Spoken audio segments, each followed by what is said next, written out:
안녕하세요. 책 읽어주는 로사입니다. 오늘은 임현수 목사의 내가 누구를 두려워하리요 에서 골라봤습니다.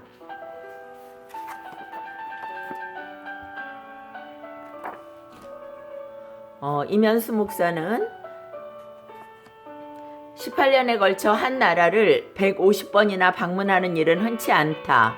더구나 그곳의 문화와 풍광을 즐기기 위한 여행이 아니라 퍼주고 퍼주어도 모자란 사랑을 나누기 위해 간 사람. 그러다가 말도 안 되는 죄명으로 사형을 언도받고 949일을 독방 감옥에서 보낸 임현수 목사. 그는 말한다. 생명 없는 그 땅에 하나님의 생명을 전하다 사망의 음침한 골짜기까지 들어가게 되었지만 주께서 나와 함께 하심 임마누엘로 견딜 수 있었고 낙심과 핍박 가운데도 내가 누구를 두려워하리요 선포하며 그의 믿음을 날선 검처럼 버틸 수 있었노라고.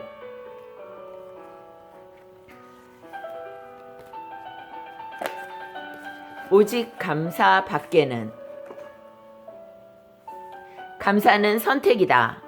나는 지금 오직 감사한 마음뿐이다. 북한에 있을 때에도 감사했지만 풀려난 뒤 가장 감사한 것은 주를 깨끗한 마음으로 부르는 성도들과 함께 예배할 수 있다는 점이다. 또한 캐나다 정부에 무척 감사하다. 트루도 수상을 비롯한 외교부 장관, 국가안보보좌관, 연하 마틴 연방의원 등 수많은 이들의 조용하면서도 수준 높은 외교활동 덕분에 내가 북한에서 나올 수 있었다. 그리고 교민 사회에서 일하는 지도자들과 수많은 교민들에게도 감사하다. 북한에도 감사하다. 그곳에서 여러 가지 어려움을 겪었지만 지나고 보니 그들은 하나님의 도구로 쓰임받은 것뿐이다. 그래서 나는 북한을 조금도 원망하지 않는다. 그 안에서 받은 연단을 통해 온전함을 입었기 때문이다. 그들은 고문 폭력 행위도 하지 않았다. 할 수 있는 한 배려도 해주었다. 노동교화소이기에 힘든 일이 많았지만 그런 가운데서도 인권 유린을 하지 않으려고 노력하는 모습을 볼 수 있었다. 내 체중이 현격히 줄어든 것을 보고 음식도 적지 않게 주어서 회복이 되었다. 어디에나 힘들게 하는 사람들이 있기 마련이지만 대다수 보안원들은 나를 선대해 주었다. 또 아플 때 병원에 갈 수 있도록 배려해 준 것도 감사하다. 노동교화소는 하느님께서 나에게 마련해 주신 수도원과 같았다. 노동과 기도와 말씀 묵상이 2년 7개월 9일 동안 내 생활의 전부였다. 하나님께서 부족하기 짝이 없는 나를 요나처럼 다시 쓰시기 위해 어디에서도 할 수 없는 놀라운 경험을 하게 하셨다. 내가 감옥에서 벗어나게 해달라고 조르며 기도드릴 때마다 주신 말씀이 있다.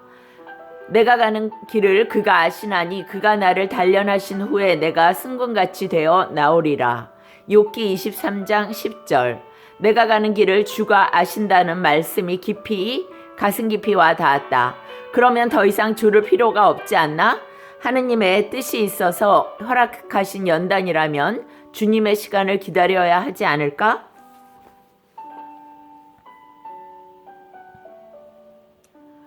하나님께서 부족하기 짝이 없는 나를 요나처럼 다시 쓰시기 위해 어디에서도 할 수 없는 놀라운 경험을 하게 하셨다. 이렇게 옥에 갇혀있는 모습을 그림으로 표현했습니다. 또 주님은 내게 그의 노염은 잠깐이요 그의 은총은 평생이로다. 저녁에는 울음이 깃들일지라도 아침에는 기쁨이 오리로다 라는 말씀도 주셨다. 내가 그러면 언제까지입니까? 라고 더 기도하자 비록 더딜지라도 기다리라 는 말씀을 주셨다. 그때부터 믿음으로 기다릴 수 있었다. 나는 하나님의 최선을 믿었다. 참새 한 마리도 하나님 허락 없이는 떨어지지 않고 우리의 머리털까지 세신 바 되었다는 말씀을 굳게 믿었다. 누가복음 12장 6절 7절. 우리가 감사를 선택하면 더 큰 감사를 주시고 오늘을 인해 감사하면 감사할 내일을 주시고 작은 일에 감사하면 감사할 더 큰 것을 주신다. 감사가 축복의 문을 여는 비결이다. 모든 불신앙과 불만족, 불평이라는 바이러스를 극복하는 백신은 감사뿐이다. 감사로 제사 드리는 자가 나를 영화롭게 하나니. 시편 50장 23절. 성경은 감사하는 자가 되라고 권면한다. 또한 말세에 고통하는 때가 이르면 사람들이 감사하지 않을 거라고 경고한다. 디모데후서 3장 1절 2절. 인간들이 타락한 뚜렷한 증거가 감사하지 않는 것이라는 의미다.